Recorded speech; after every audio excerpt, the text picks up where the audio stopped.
CK with Under Pressure Power and Performance, and today we're going to go over how to install one of our twin turbo kits on the new 2010 and up Camaro. It's a pretty straightforward install. Now this one is a little bit different than all the rest of them we've done. It has its own manifolds in that.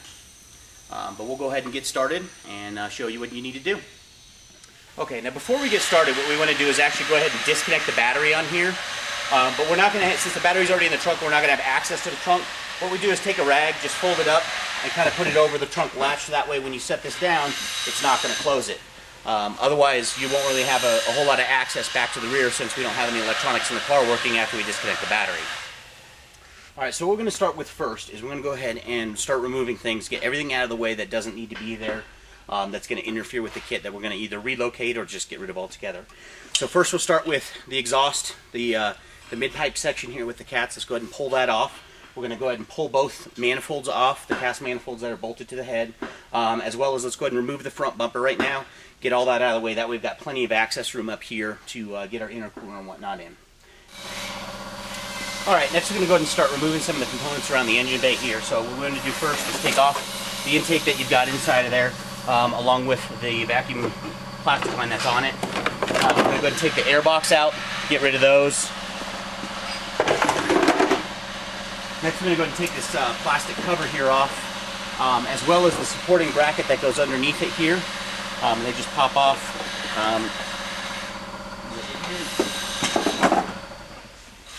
Okay, and we also want to go ahead and remove both of the fuel lines. Now you see the fuel lines coming up from the back here, from the tank.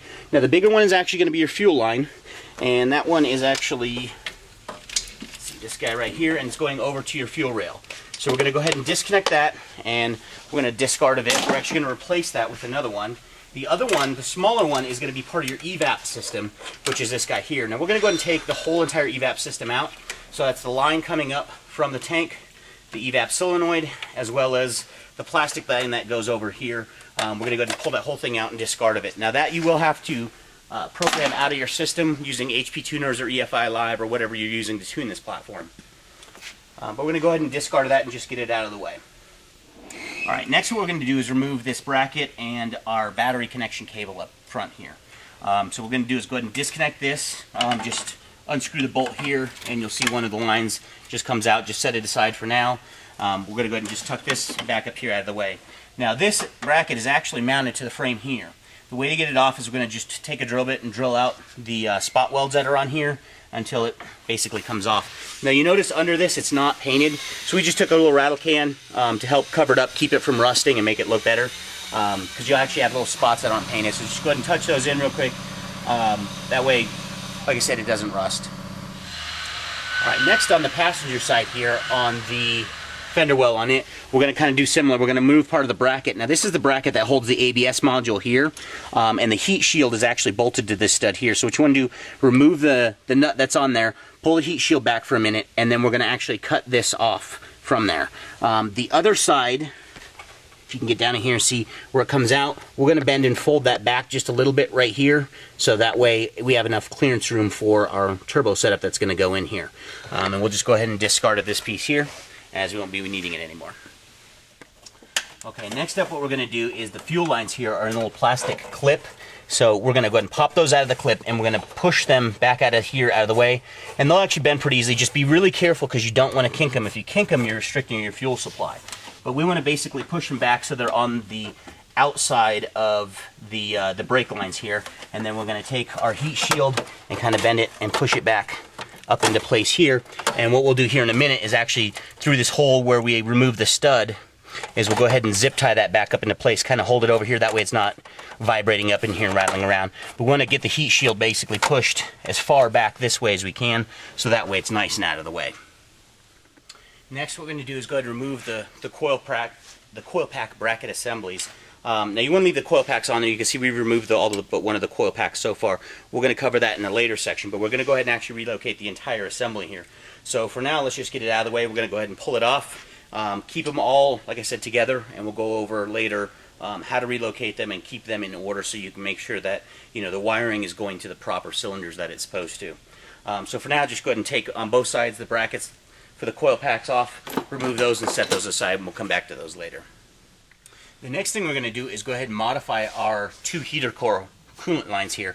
So what we do is we disconnect it from the bottom down here, like this, and we've actually cut them a little bit shorter. So you can see that there's actually a 90-degree bend that goes on there. I actually think it goes that way there. We're going to go ahead and just after the bend, we're going to cut it off where we have a straight section on both of these. Now you notice that on the bigger one, it actually gets bigger at the end. We're going to cut it right here in anyway, so that the hose is now actually smaller than the end of it was, but it will still slip back over the original location. It just takes a little bit of force and slide it back on. So all we're really doing is we're going to be shortening up these two hoses here. Just like that. And we want to make sure we get them put back, because now they are basically the same size. We want to make sure you get them put back in the same place you took them off of. So if it helps, just pull one off at a time. And all we're doing is shortening it. That way it's tucking this in tighter, because when our turbo assembly sits here, we don't want the hoses out here and in the way of what we're doing here. So we just want this to tuck up nice and tight like that. Next, you're going to see that there's a big 0-gauge grounding wire that sits down in here and goes between the chassis and the block. We're going to go ahead and pull that out for now. We're going to replace it a little bit later with another one to ground it. Basically what we're doing right now is trying to clear out all the room in here for where our turbo setup's going to go. I'm going to do that on both sides here in just a second. Alright, next thing we're going to do is going to modify the valve covers here. Now we'll go ahead and pull both valve covers off, but we're going to start with the passenger side one here and where the oil fill is. Now if you flip it over, this thing will actually unscrew and come off.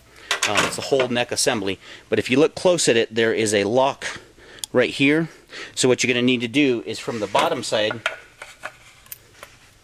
from here, go up in there with a pick, find the lock, pull out the little lever on it, and then it will unscrew and come out. Once we've done that, then we're going to go ahead and there are two of these little notches here on your valve cover, and if you look right here, you could see where we had the other one. So the one that's on the outermost, the edge of the valve cover here, we're going to go ahead and use a die grinder and grind that off. Now when you get done, what this should allow is we'll get rid of the neck itself, and we can go with the oil cap directly onto the valve cover like this. Okay, now what we're going to do next, now that we modified the valve covers, is we're actually going to switch them. So the passenger side goes to the driver's side side goes to the passengers. Now what you'll notice is that this is going to put your oil back here. It is a little bit harder to access, but with a funnel in that, it's still really easy to fill up, and you can still get access to it once all of our turbo stuff is on the car. So to do oil changes, things like that, add oil to it if you're running low, you will not have to remove any of the turbo system. It's simply right there. Just get a funnel that'll actually go back there and you're good to go. Alright, next up we're going to try and clean up some of this electrical up in this area here. Now you can see we've done part of it already. What we're going to do is, it's got these clips on it here, we're going to relocate them. So one of them we're going to put down here on the thermostat housing, and then the other one we're going to go up to the top of the head here. We're also relocating this ground up to here as well. And what we're trying to do essentially is put the wires so that they're tucked down as close to the engine as possible and down like this. That way when our turbo system comes in here, we're not melting anything. It's good to note too, if you guys don't already have your 160-degree thermostat in there, you're already pulling out one bolt right now. That's half the work. Put the other one out and let's get a 160 thermostat in there, and that way your car's temp's going to run a little cooler. So you haven't done that already, now's a good time to do it. I do recommend doing that with the turbo kit or with any performance modification on this really. Now once you get that done, all of your hoses and everything should tuck up in here nicely like this. So the next step we're going to go ahead and do is heat wrap everything on here, and we'll go ahead and get started with that now.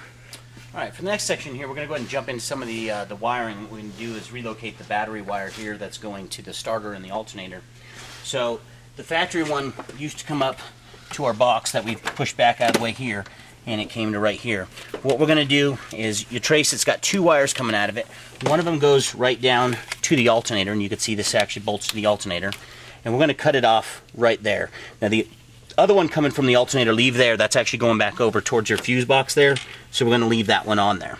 The other wire that comes from here is going to go to this big 0-gauge wire here. This is actually going over to your starter, and this is how we supply the energy to it.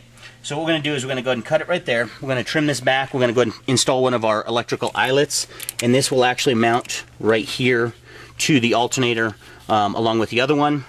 And then the longer of the two wires that come with the kit, the 4-foot section here, we're going to go ahead and install our eyelets on it.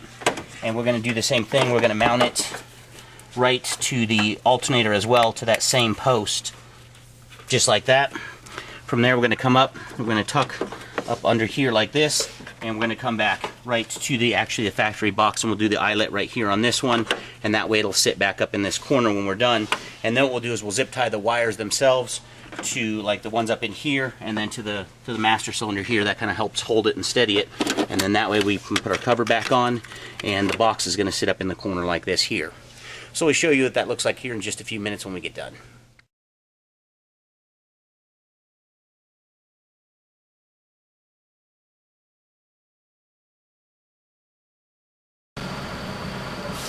Alright, on this, now you can see what we've done is we've got the battery wire going up, and again we got it up to here, and we've got it zip tied out of the way, and then we ran our cable down and to the alternator here.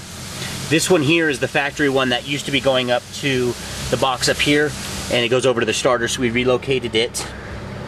Let's see if we can get in there. This wire here, it goes now right directly to the starter, or to the alternator as well. And then this is the other one that was coming off the alternator originally, going back over to the fuse box. So right now you should have 3 wires all on there just like that. You see our heat wraps all done on this side. Now that short ground strap that we took off, we went ahead and replaced it as well while we were in here, and you could see it right here. Back out a little bit. Right here is the bolt where we relocated the brackets to actually hold this. We went to that same spot. Now this is the 2 foot of the 0 gauge wire, and it's going to come down here, and right down here on the frame rail you can see where we bolted it to, and that's where the other ground location already is. Now take note, the ground location from factory is actually facing backwards. So we took it, pull this bolt out, you got to bend the tab straight here, and then we're going to actually flip it around the other way, so that way all of the wires here, both the ground that we added on as well as these original factory wires here, are all now facing forwards towards the front of the car. Okay, now while we're going and doing the heat wrap, now is going to be a good time to do the injectors before we start covering it up with everything else. So what we'll do is we'll go ahead and pull the fuel rail, go ahead and set our injectors in there. They should clip right in place. Now all the fuel injectors are coming, as of right now, they're coming from Fuel Injector Connection. We do have all the HP tuner data for them. If you don't have it, just shoot us over an email, and we can get that to you. That way you have the injector offset data and everything that you're going to need. You can literally just copy and paste it right from the spreadsheet that they've made up right into HP tuners. Alright, next thing we're doing is we're going to prepare everything for the turbos being installed, and we're going to heat wrap everything. Now you can see we went ahead and just did it just now. So we're going to heat wrap the ABS unit here. We're going to heat wrap the wires going for the injectors and the coil pack there. We're going to go ahead and do that on both sides here, and then pretty much everything over here, the AC line, the brake lines, anything electrical, basically anything we don't want getting hot, we're going to go ahead and heat wrap it. Now we're sending you a whole roll of the heat wrap, so you should have plenty to do pretty much whatever you need to do on here. You can even do the fuel lines behind here if you want. They should be fine because they're all behind, everything's behind the heat shield here already, so it's already heat protected. We're also going to be using turbo blankets on the turbos themselves to kind of keep the heat of the turbos in. But basically anything rubber, plastic that's going to be anywhere near where the turbos go, we want to go ahead and wrap it all up and protect it. So go ahead and do that next and get that all done. Now you'll notice on the injectors, the wiring, we took it from they have the clips where it goes in its normal spot up here. We took it out of there, and we're actually tucking it down in here on both sides to keep it, as far away from the turbos as possible, because the turbo itself will sit right here instead of having it, held up here where it's right in the way. We want to try and get it down in there, plus it looks a little bit cleaner with it up out of the way. Alright, now we're just about ready to install the manifolds, but as you can see, the spark plugs right here are clearly visible. So if you're going to switch out the spark plugs, now it's going to be the time to do it. Most of you guys, we recommend going at least 1 or 2 steps colder. Talk to your tuner, whoever's going to be tuning the car. They usually have their own personal preference on what type of plugs they want, whether it's 1 step colder, 2 steps, projected tip, non-projected, iridium, platinum, whatever. Get with them, find out what plugs they would like you to have in there, so that way you can have it in there. Make sure you also check with them on the spark plug gap. Usually for general reference, low boost applications, we'll start somewhere around 30 thousandths. For higher boost, we'll go 20 to 25 thousandths. But now is the easiest time to get in them and access them. So we're going to go ahead and switch those out now. It is possible to do it after the manifolds and turbos and everything are installed. It's just a lot more difficult to get to them. But it is possible. We designed the manifolds so that way they were still accessible but by far it's a lot easier now, so we'll go ahead and do that now before we get started putting the manifolds on. Alright, for the next part, what we're going to do is go ahead and install the manifold. Now, for the gaskets, you got two options. You can either reuse the factory gaskets if they're still in good condition, or generally we ditch those and we actually use silicone. This is not RTV sealant, it's 100% pure silicone. You get it from like Home Depot or Lowe's or whatever. It's made of silica sand, so it's actually got a higher melting point than the steel does itself. So it does make actually a really good gasket. So we'll just smear a light coating on that on here, and then we'll go ahead and bolt this into place. Now you notice when you go in, it doesn't just drop in. You're going to have to kind of shift it in there and rotate it a little bit as you go. We'll go ahead and get this bolted up and show you what it looks like when we get done. Alright, now here you can see we've got the manifold all installed, and this is all the stuff that we've heat wrapped over here on the side. Now, even though it's heat wrapped, you got to make sure it's not touching, so you got clearance room in here. So the smaller of the AC lines here, you can see we kind of bent it and tweaked it up out of the way. Again, make sure that you do not kink it. This bigger AC line too, it has to get pushed over. So you bend it over a little bit, but again, make sure you do not kink it, because if you do, it won't flow, or worst case, you actually break it open and it'll start leaking everywhere. So even though everything's heat wrapped, you see there's still, you know, at least a hand's worth of clearance room here. And then what we did is we went ahead and zip tied it to the wall over here itself, to the strut tower, and that way everything's got enough clearance room and we're nice and clear on everything there. Okay, now we're going to go ahead and install the wastegates. Now to prepare the wastegates, we're going to put the banjo fitting on here. Now if you look, there's a crush washer that comes in with the wastegate underneath, then the banjo fitting, then a crush washer, and the bolt that goes all the way through. Those crush washers are actually going to help this thing seal up. Now you'll notice there's two ports, there's one on top and one on bottom. All we're going to really deal with is the port on the bottom here. The port on the bottom is what actually pressurizes this to open once you reach the boost pressure that you're going for, whatever your wastegate spring tension set at. The one on the top is what actually pushes it closed. So if you're using a boost controller, a lot of them will use the bottom port, some of them will actually use both ports. For that, consult with your boost control manufacturer, but for us, all we're going to do is we're going to be connecting from the turbo itself right directly to this port here, and that's it. Now if you do run a boost controller, any kind, electronic or manual, what you'll want to do is actually tee the two lines from the turbos together, then go to your boost controller, then tee it and split it back out and go to each of the wastegates. That way they have a shared signal. Now the way this is going to go in there is it just kind of goes on like that, right onto the end of our manifold here. This is going to be our fire ring. Now our fire ring slides right up inside of that there, so it's actually sitting on it. And when you get done, it should be touching against the valve there. And then there's two different size of these V-band clamps here. The bigger one is what's going to bolt it to the manifold. The smaller one is what's going to bolt it to the actual dump tube here.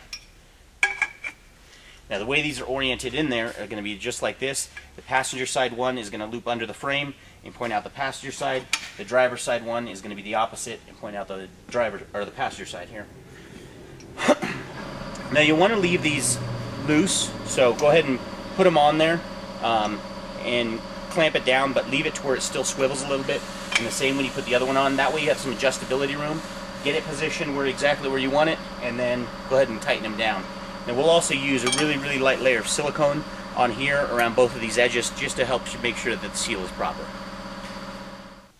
Alright, now we've got the wastegates installed. Now it's easiest if you attach the dump tube from first and then weed them in from the top. The driver's side is going to go in really easily. The passenger side helps if you have somebody underneath and you actually have to twist it and wiggle it. Again, leave that dump tube itself loose as it's going in, and you can twist it and wiggle it as it goes in, but it does go in from the top. And you can see right here what they look like once they're installed.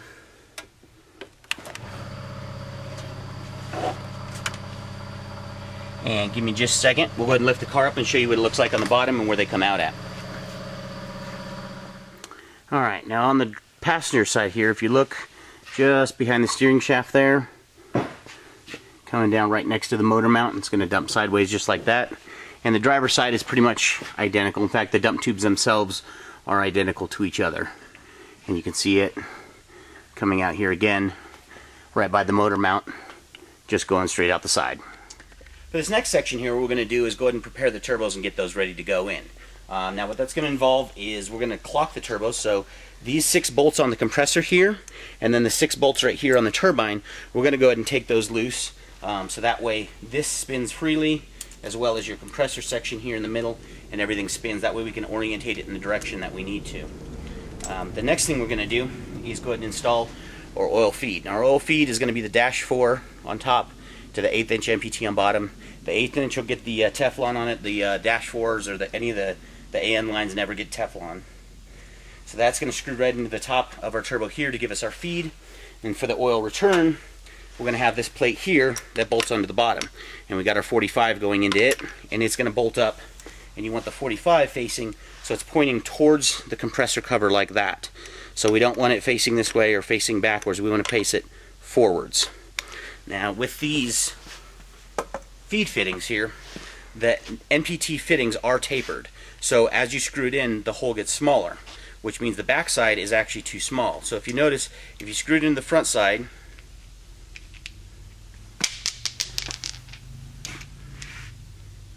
it actually screws in a little bit, and then before it gets snug. Now, if you have this on backwards and it's the wrong side, when you go to screw it on, it won't screw in, or it'll catch just one thread, but then it all of a sudden gets tight. That's because it's on the wrong side.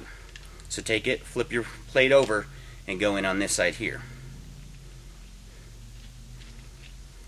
And like I said, when we get done, we're going to want it so it's facing perpendicular to the 2 bolt holes like this.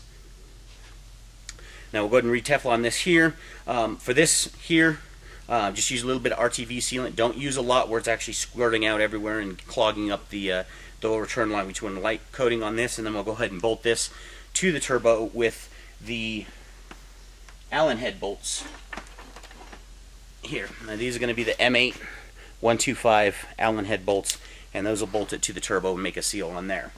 The last thing that we need to do is actually going to be bolting up the 5-bolt adapter here, which is going to switch it over to a V-band, and this just bolts onto right here. Now for this, again, we want to use a little bit of silicone, and it's the actual pure silicone on it, and go ahead and smear it around here. But you also notice that there's a hole here for the option of using an internal wastegate, so we don't want anything around this area to leak. So down here, we're going to smear a little bit around this too, or you can just go right around the hole here, because we want this hole to seal up as well as the bigger hole here. If you don't get this sealed, you'll have an exhaust leak right here, which will actually slow down and inhibit the spooling time in that on it. And then this will just bolt right here, and we're going to bolt that up with the M8 125 by 20 millimeter bolts. And when you get done, it should basically look like this. We've got our oil return there, our oil feed here. It'll be clockable like this, and we'll have our 5-bolt bolted onto the back. Okay, now for the next section here, what we're going to do is we're going to go ahead and clock the turbo. So we've got all of our oil lines and stuff prepared. So what we did is we just a couple bolts, throw it in there real quick, loosely bolt this where it's going to go. That way we can get all our angles of everything down. Now what we'll do first is we'll start with the center cartridge housing right here, the oil. What it's easiest to do is if you put one of the oil lines right here on it. Now for the passenger side, it's going to be the short oil line with the straight fittings. The driver's side is going to be the longer oil line with the 2 straight fittings. But if you just screw it on there slightly like that, so that way you can get some kind of orientation to make sure that when you tighten this down, it's not going to be hitting anything. Now ideally we want this as much vertical as possible, speaking of the oil housing here. So we don't want this cocked over at an angle like this when we get done. We want this to be true and vertical up here like this. So what we'll do is we'll just get a couple threads and start the oil return line here.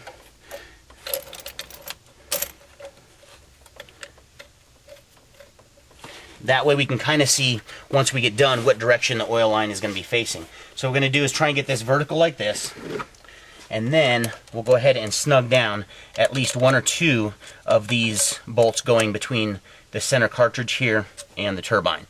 That's going to lock. Now our center cartridge is locked in place. Our compressor housing is still moving though. Now for the passenger side, our pipe's going to come right across here, so we want to point the compressor pretty much straight and level and even, just like that. Now once we get that, we'll go ahead and snug one of those down too. Now what we'll do next is pull this turbo out. All the remaining of the bolts between here, we'll go ahead and tighten them up. It's a little hard to tighten them up while we're in there. So we'll go ahead and pull that out and do that. And then when we go to bolt it back on for the last time, again, we'll use a little bit of silicone around the inlet of the turbine there. Just a real light layer on it, bolt it to the manifold itself.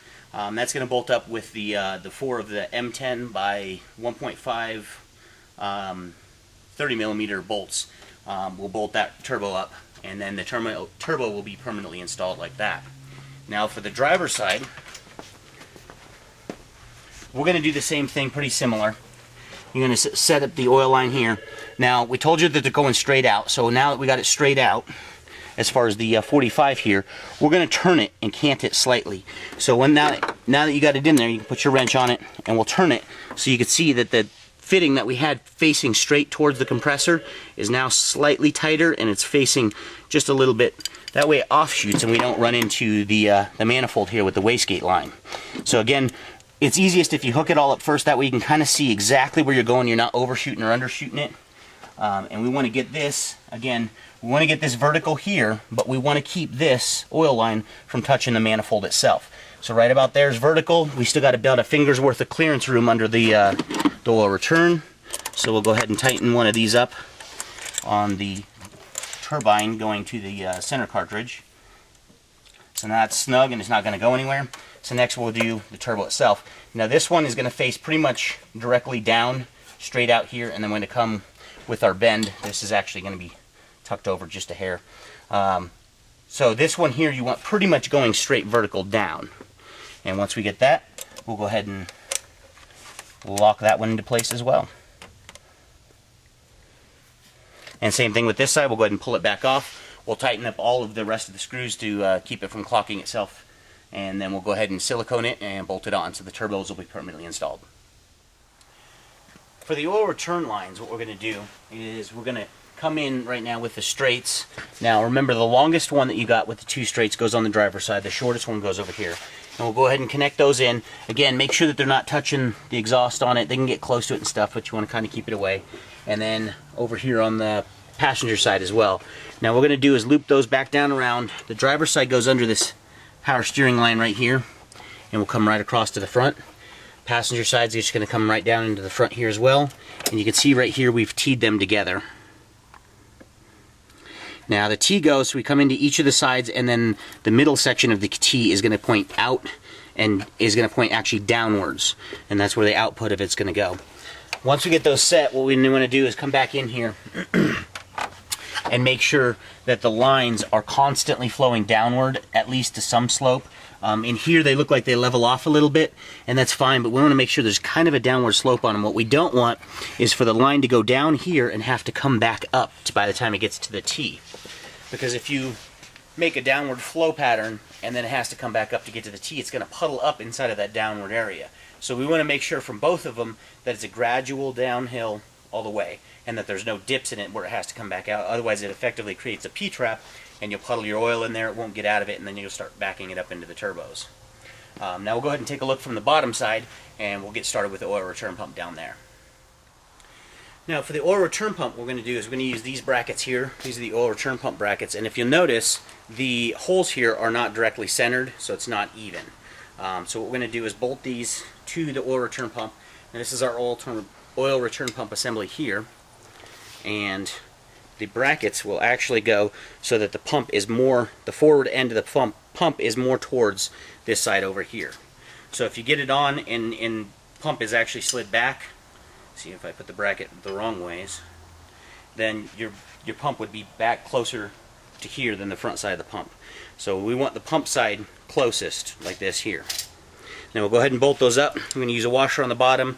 These are the M6 screws, or the M6 bolts rather. A washer on the top of it, the grommet here, and then a nut, and we're going to go ahead and bolt this together so that way the brackets are ready to support it. Now we're not going to tighten these down fully yet. That way there's still a little bit of a playroom and adjustability like this. That way we can kind of get it exactly where we need it when we go to put it in the car.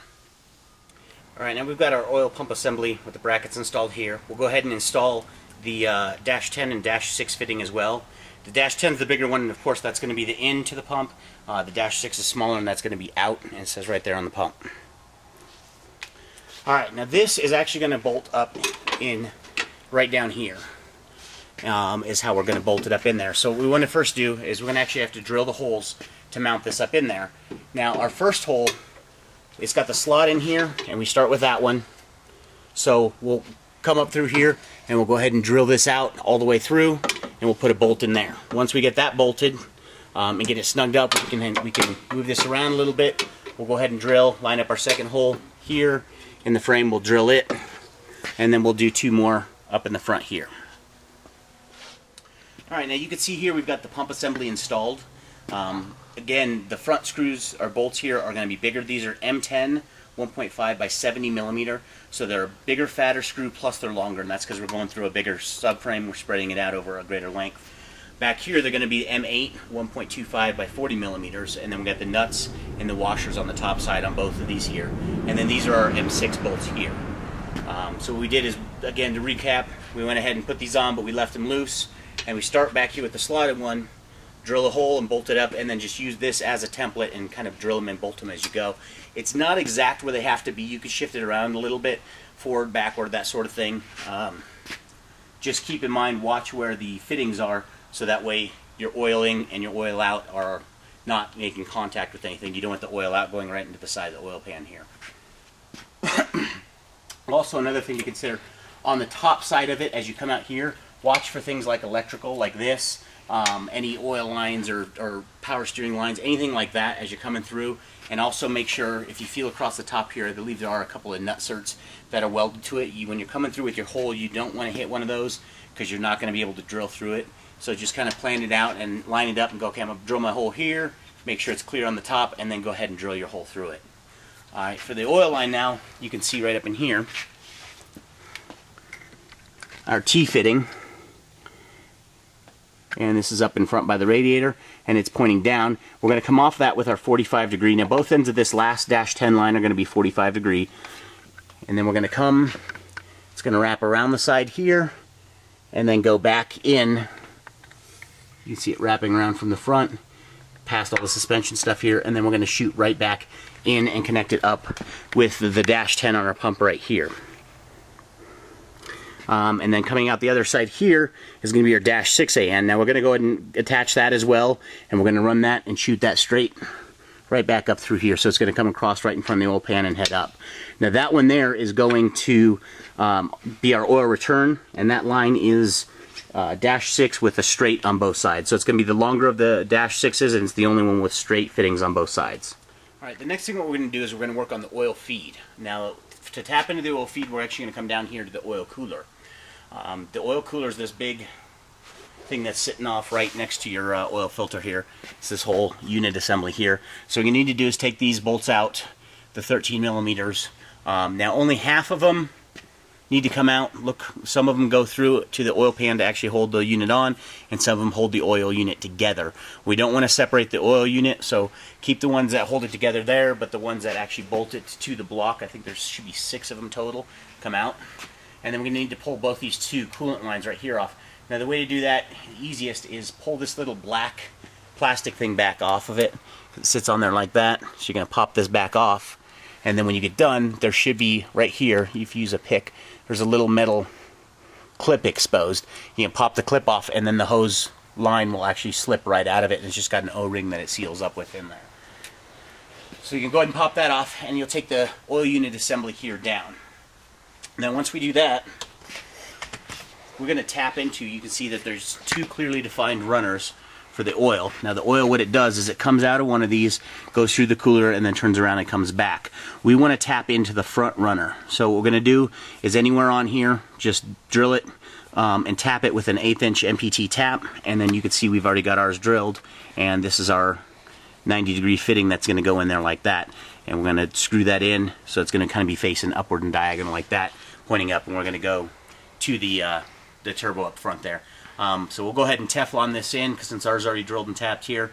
But basically that's all you're going to do, just pull it off, put it on a bench, drill it, tap it out to an 1/8 inch MPT, and again you're using the runner towards the front of the car.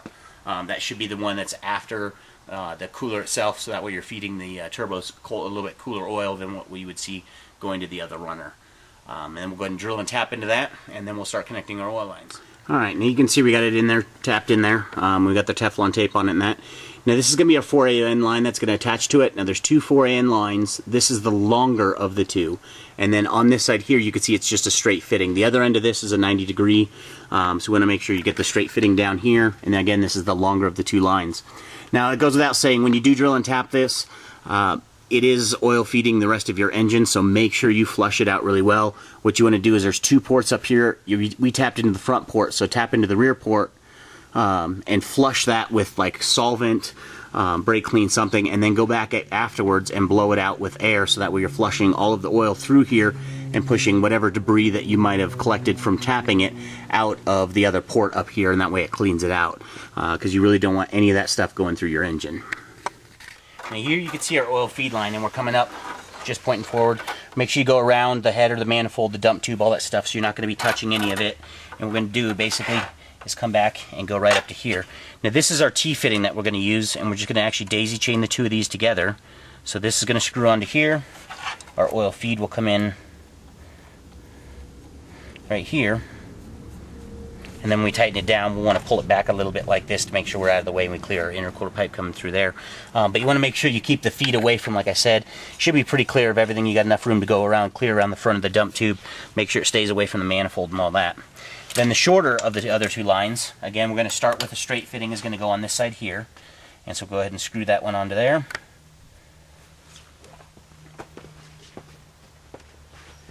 And then again, with the 90-degree fitting, it's going to come on right over here.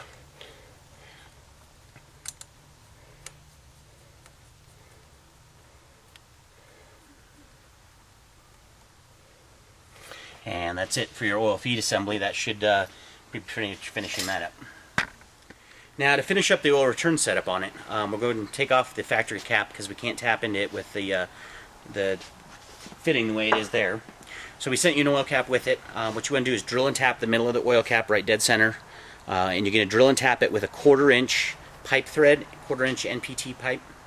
And then we'll go ahead and screw in our fitting, and that's 90-degree 1/4 inch to -6 AN fitting. And we'll screw it in there, and of course use Teflon tape. Now when we line it up, we want the front of it here to be just to the right of where this ends up. And the reason for that is once we get it installed in here,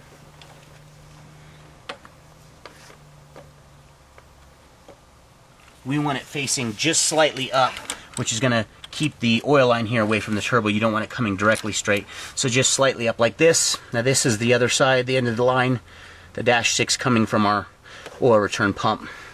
And it just screws basically in just like that. So that way when the pump activates, it's going to put all of our oil right back into the oil cap there. Okay, so let's go ahead and install the fuel line. And the fuel line is going to come with this Earl's fitting. Okay, and it basically unscrews like this. Now what it does is on our fuel line that we've taken off here, this is going to slide on right over the top of it, just like this. This piece here is going to slide in just underneath the little rib that's on it, and then this will screw together and it'll hold it up on there. So we'll go ahead and screw it on there, and then when we get done with that, we're going to attach our replacement fuel line. Now the fuel line left is the -6 line with the 90 on one end and the straight on the other. The 90 is going to go over here on the fuel rail side. You can see we've already got this one done. So this is what it should look like when you get done. This is tightened to here, and then this just gets tightened to here. And then the straight is going to come right over here and plug in on this one, and that's what's going to feed our fuel rail.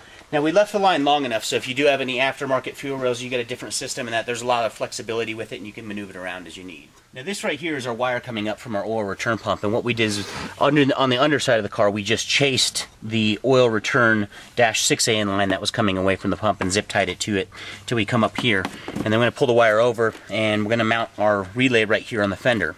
Now coming from the pump is 2 wires. There's a red wire and a black wire. The black wire goes to ground, so we just did a short stent right to the ground here with an eyelet. The red wire, it goes to power, and that's what's going to power our oil return pump. So we're going to hook it up to the relay. Now for those of you guys that don't know how to do the relays, there's a real quick short explanation. Check out our YouTube channel here. Go over how relays work, how they hook up actually in this particular setup and application, and kind of explain it to you that way. Real quick, we're just going to go over it here and blaze through it. So the pump itself is going to hook up to pin 30. Then we've got a power supply coming from a battery source. In this case, you can hook it up a bunch of different ways. We tapped into right over here to our power line where it's coming directly from our battery. It's going to be this cable here. Now if you do that, if you tap into a source right off the battery, you need to make sure you put an inline fuse in it to protect the circuitry in that so you don't cause any fires down the road. So we went ahead, since we tapped into it there, we put our inline fuse here. That's going to go to pin 87. Then pin 85 right here is going to go to ground, and pin 86 is what's known as our trigger wire. Now our trigger wire, we ran back up through here, and it comes back across the firewall, and you can see we've tapped into the fuel injector right here. Now you want to test these fuel injectors, so what you want to do is actually unplug it from there, turn the key into the on position, and test. One of them is going to be hot, meaning you got 12 volts, and the other one should have nothing on it at all. It shouldn't be a ground or anything. The one that has 12 volts, that's the one that we're after. Now in this case, when we checked it, it's actually the one on the rear injector here. It's the one that's closest to the front of the car, but please double check it just to make sure on yours that you're coming up with the same wire. Generally it's always the pink wire, but it appears on the Camaro here, Chevy went ahead and made all of the wires pink. Pink and with a black stripe, and that's on every injector, so it's going to be kind of hard to tell just based off color. So again, disconnect the injector because it cannot be plugged in when you test it, and you test both pins, turn it into the on position, but don't start it, and test pin 1, test pin 2, and try and find out where the 12 volts is. That's wherever that 12 volts is, we're going to T-tap into that, and that's going to be our last wire here. Like I said, that pin goes to 86 on our relay over here. So again, we've got pin 30 that goes out to the pump. Pin 87 is on the top, and that's going to be our power supply.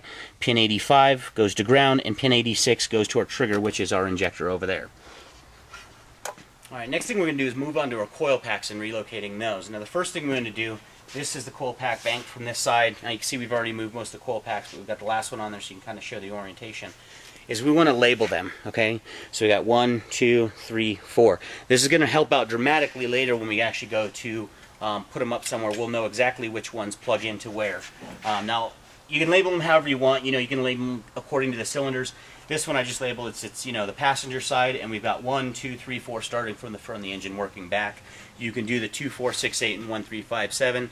You can do it kind of however you want to, just as long as you've got some kind of designation as to which plug goes where. Because the next thing we're going to do after we remove the coil packs themselves from here is we're going to go ahead and actually remove all of this wire harness from here and take it off of this plastic loom. So let's go ahead and get started on that. Alright, the next thing that we're going to go ahead and cover is how to do the spark plug wires. Now we included the kit with them, the spark plug wires, as well as the LS1 specific boot ends. And first thing we're going to do is cut the wires to length. So the lengths that you're going to need 2 of each. You're going to need 2 at 40 inches, 2 at 35, 2 at 30, and 2 at 25. So basically 5-inch intervals, and you're going to need 2 of each. So again, that was 40, 35, 30, and 25. So go ahead and get them out, cut them to length. Of course, you want to start with the longest one, cut those to 40 inches. That way you don't end up with one that's under 40 inches and too short. Next thing you're going to do is go ahead and heat up some water, or just get some really hot water, and put the boots in it and let them sit in there for about 10 or 15 minutes. That kind of warms them up, and it makes them a lot more squishy and pliable and that. Now we've left the spark plug wires the full length, and so you can build them so that way you can route it however you want. This is just how we recommend doing it and how we do it on our setups. But if you want to reposition the coil pack somewhere else or do something a little bit different or route them a different way, you've got plenty of length to do it. So the first thing we're going to do, we're going to take one of them that's heated up, and now we use this lube here. You can buy this at Home Depot. It's just normal electrical conduit lube, but it is a water-based lubricant. And so we'll stick a little bit down inside of the boot end just like that, and then we're going to actually stick our needle nose down in it like this, and that's going to allow us to kind of stretch it out a little bit. It also helps if you have 2 sets of spark plug, two sets of needle nose. You can do one set that down, let it sit for a few minutes, and then work with another one, and you kind of just alternate them back and forth. So that way, one of the boots, the next one that's on deck that you're going to do is already, getting stretched out and kind of stretching. Now you kind of want to stretch them a little bit, but don't go crazy with it because it will split and tear, and you don't want to tear the boots. Now while that's sitting, we're going to go ahead and take one of the spark plug ends, and we're going to do the same thing with it. We're just going to lube it up so that way it slides in a lot easier.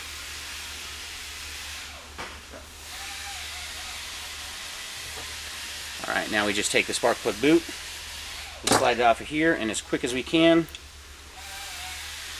slide that through just like that. And now that we've got it through, We can go ahead and clean most of the lube off of here. And then you want to come back in and cut this with some strippers about an inch or so back like this.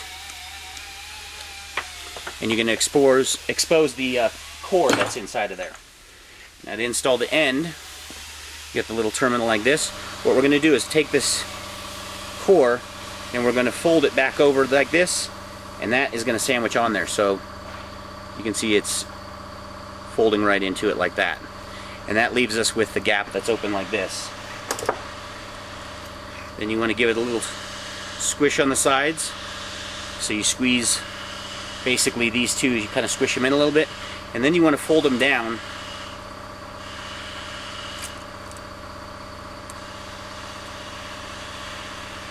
And they actually do make tools for this as well.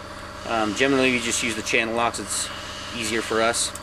So you squish them down to where they're kind of pinching, and what we're essentially doing is we take the wings, squeeze them in, then we bend them down, and now we're going to try and get them to puncture and actually bite into the cable itself and dig into it.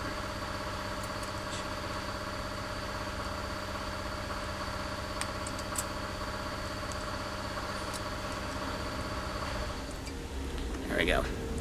You can see now it's actually digging into it, and it should be pretty stout on there, it won't come off. And then lastly, we're going to slide the boot back over the end. Now you want to be careful, because if you wiped all the lube off, or if it's kind of dry, it won't slide very easily, and you don't want to pull too hard that you accidentally pull it off, then you got to start all over kind of thing. So we want to just really gently slide this down.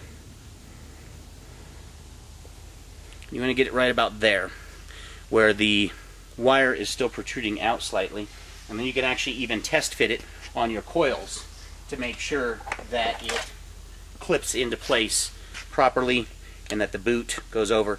Now when you clip it to the coil, you should hear an actual click where this clips around the pin inside of the coil pack there. But you don't want it this recessed up inside the boot, you want to leave it sticking out slightly. So go ahead and install all your boots, get your wires cut to length, and get them all prepped and ready to go, and then we'll start with the coil pack setup. Alright, next what we're going to show you is the coil pack assembly. Now what we've done is we pulled all the coils off of the brackets. We went ahead, like I said, we labeled each one of the numbers, and then what we're going to do is just stick the coils together. Now you've got the two long rods that slide through that are threaded, so we're basically just going to line the coils up so they're all in unison. Now when we put this on the car, we want it's going to bolt like this to our firewall right here, and we want the output of the coil, where the spark plug wires, to be on the bottom and facing backwards towards the firewall. So that's kind of how you orientate it, and so you just slide the brackets on like this, slide your rod through it, and you got a nut and a washer on the outside.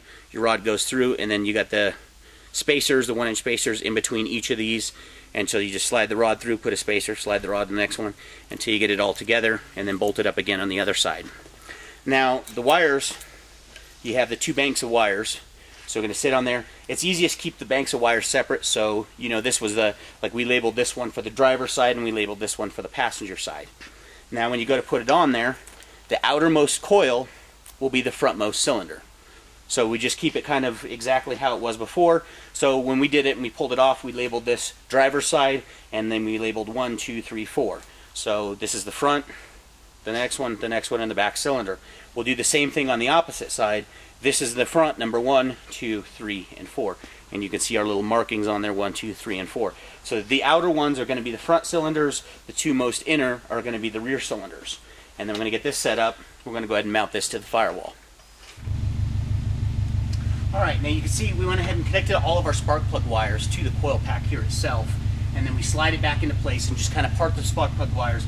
4 of them are going to go down on the driver's and 4 on the passenger, of course. Now the way we're routing the spark plug wires is we're actually going behind the engine, and then we're going to come around. Because our downpipe sits right here and it's going to be coming back on both sides, we want to make sure we steer really clear of that. That way we're not overheating and burning up the spark plug wires. And so what we do is we route it behind the head, and then we'll come up from the underneath, and I'll show you what that looks like in just a moment. And then we use our sheet metal screws right here. We go ahead and tack it in and screw the brackets themselves directly to the firewall, so this is the coil pack's nice and tight and secure. Now you do have enough room here to connect your pigtails from the factory, so we don't have to extend wiring or anything like that. And then I do tuck the wiring back up underneath it. That keeps it really nice and clean, and that way you don't see a big wiring mess sitting up here. And here you can get a little bit better close up. You see we've got the 2 screws going in there on that side and the 2 on that side, and that's bolting it again right to the firewall. And like I said, we tuck the wires back up underneath it here, so that way all we really have is the main plug on each side coming off to make a connection, keep it really nice and clean. And that's pretty much what it'll look like once it's all installed here.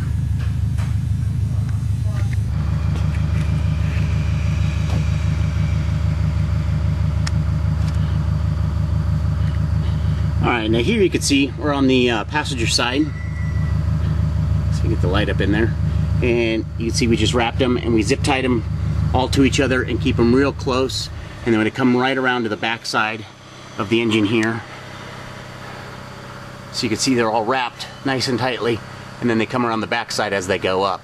That way we're keeping it real close to the block but away from the headers at the same time. And on the driver's side here, it's kind of the similar thing. Now this one, the front 2 are going to have to droop down a little bit pretty far to clear that runner there. And then same thing, just keep it zip tied them all together, keep them real close to the block. So as we curve right around the head there, we go right behind the engine. And that's going to give plenty of room for a downpipe to come down right through here. For the next section here, what we're going to be doing is installing the downpipes themselves. And you can see we've already got them installed. What you do is from the bottom of the car, you'll slide them up into place, and then you use your 3-inch V-band clamp to actually clamp it to the back side of the turbo. Now what we do is snug it up, but leave it to where it's loose, that you can still rotate the downpipe. That way you can come in here and make sure that you're not contacting anything, you know, you're not up against spark plug wires or the steering rack or anything like that. Get it to where it's set to where it needs to be. Now on the back side of the exhaust, we've got 2 options. One is either a 3-inch V-band. If you're running a 3-inch exhaust, that's what you want to use. Just cut your 3-inch exhaust right here, slide your V-band on it, weld it to it, and then it'll clamp right up to our existing downpipes. The other one is the reducer options here. Now if you're running a stock exhaust or anything similar, it's 2.5-inch, this is what you'll use. We strongly recommend with this kit to use a 3-inch dual exhaust, an aftermarket one. But if you are running it, it's still mated up, it'll still mate with the stock one. So you slide the reducer into your clamp here, V-band clamp will slide on right here, and then you're made up your exhaust, and we'll go ahead and tighten that down. We'll go ahead and also install the O2 sensors while we're at it and while we're down here, and then when we go back up on the top side, we'll get those plugged in. So we'll go ahead and get these buttoned up here, and that should take about take care. Alright, next thing we're going to go after is the intercooler installation here. So the first thing we want to do is unbolt the radiator supports, the 2 clips that went here, and we're going to push the radiator and lean it back towards the engine like that. Then we'll come up here with the intercooler itself. Now, it is a very tight fit, but it will slide in here. What you need to do is put it all the way in on one side here like this, and then slip it through like that. Next, we're going to use these steel brackets here with the M8 bolts. We're going to bolt it through the bottom of the intercooler there, and then on the frame support here, there's already holes in it. We're going to use those existing holes with a M8 bolt again with a nut on the bottom, and then we're going to have washers on all of them. So we'll go ahead and get this bolted on, and then we'll show you what it looks like when we get done. Alright, now here you can see we've got the brackets installed, and take note, they are not actually going straight forward or backwards, they are going slightly at an angle inwards. Also, it's good to note, the mounting point on the intercooler is offset. So you want the mounting point towards the rear of the car. If you'll notice, this silver tab that's welded to the intercooler is not centered. It needs to be facing towards the rear, otherwise you won't get these guys to bolt up here. Alright, so the next thing we're going to do is go ahead and install the blow-off valves. Now these are pretty easy. They just slip right over our existing ports right here. What we're going to do is lube this up a little bit to help it transition and slide on easier without destroying and damaging the O-ring. And then these will slide on just like that. And when you get done, you're going to tighten down each of the 3 set screws here and then lock it in place with the locking nut that's on the outside. And this is kind of what it'll look like when you get done. It'll be nice and secure. You should not be able to spin it or turn it. You should not be able to wiggle it around. So we'll go ahead and get this one installed next. Alright, now for the intercooler pipe routing, we're just going to walk you through it real quick. We've already got it installed here so you can see exactly how it goes. I'm going to start with the passenger side turbo over here. You're just going to come off with your straight coupler, which is going to go into the long 45-degree pipe here. This is the one with the logo, and the logo should be facing up and forward on it here. Then from the pass end, we're going to go into our silicone Y pipe. For the driver's side turbo, again, come off with a straight coupler. This is going to be a 135 degree bend that's going to come up into the bottom side of the Y. Then it Ys together into our 3-inch 90. Now this is the longer of the two 90s, and the longer end of the 90 goes on this side here towards the Y coupler. The shorter end is going to be on the intercooler side over here. From there we're going to come down into a 90-degree silicone coupler right into the intercooler. Then for the passenger side exiting out of it, we're going to come out of it with a 45-degree silicone coupler. And if you look, you can kind of see it's kind of pointed towards the passenger side and slightly backwards a little bit. What we're going to do is actually loop it right around the radiator and AC condenser here. Then we're going to come up to our short 90-degree coupler here, or I'm sorry, our short 90-degree aluminum pipe here. And then this is going into a reducer, so a 3 to 4 inch reducer. This is going to be our throttle body pipe. And the longer side goes towards closer to the throttle body. And then last, we're going to finish it off with our 45-degree silicone coupler here. Now, on the throttle body pipe here, it does have provisions for the mass air meter, so we want to go ahead and pull the mass air meter out of the factory air box and go ahead and screw it in here. And that way, it all sits. And that should be facing down once you get it in.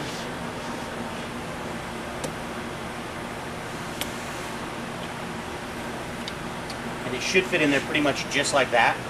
Now we'll actually go ahead and go back and adjust it and tweak it around, make sure it's a nice smooth fitment. Now another thing to note is this 45-degree coupler here is actually going to be a lot longer on each end when we send it to you. So you're going to actually need to cut it down. We leave it long so that way you can kind of, you have more playroom to cut it. Now the easiest way to cut it is actually put one of the T-bolt clamps on it like this, snug it down a little bit, not where it's tight or where it's crushing and folding it like that, but just snug it down and then use it as a template and take your razor blade and slice all the way around it. That's going to shorten it up. Again, we left it long so that we've got a little bit more playroom. If it needs to be shifted this way a little bit, you've got a little bit extra length to do it. But once you get done, eventually it will be cut down so that way it fits on there just like that. Alright, now that we've got our radiator tipped back, you can see that it's actually interfering on this coolant hose here with the power steering pump. So what we're going to do is on the radiator side here, we're going to pop this off. We're going to pull it up tight like this. That way you can see it's got nice smooth, there's no kinks in it, and it's cleared away from that. And then we're going to go ahead and cut the coolant tube, and we're going to shorten it up a little bit.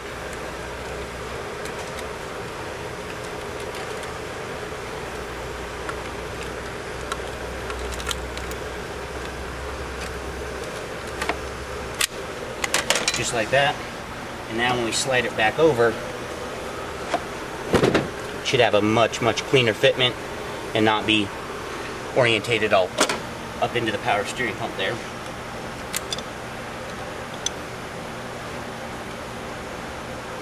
Go. And there you go, that's how it should be run like that.